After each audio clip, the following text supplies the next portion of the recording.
начать эффективный бизнес, в любом случае нужно какое-то опыт, понимание, как обращаться с деньгами, как формировать отчетность, да? Как вообще подавать заявку, возможно, получение государственной субсидии и так далее. Каждый год в нашем вузе проводится фестиваль предпринимательства имени Никиты Кузнецова. На сегодняшний день это 4-й фестиваль, который мы проводим в рамках Евразийского форума.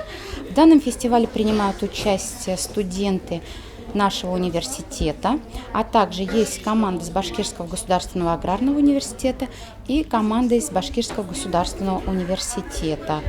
У нас будет 3 тура данного фестиваля. Первый тур, где студенты проходят викторину. Второй тур у нас «Черный ящик».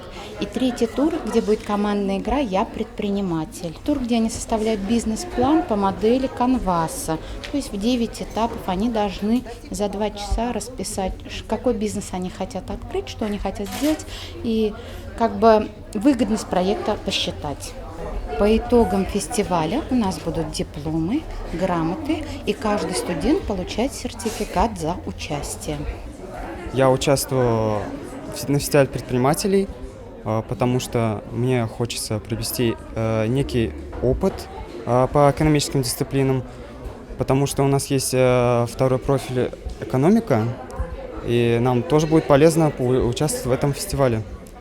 Ну, еще меня привлекло то, что можно познакомиться с людьми из экономического факультета. С ними тоже очень приятно общаться и приобретать знания и опыт.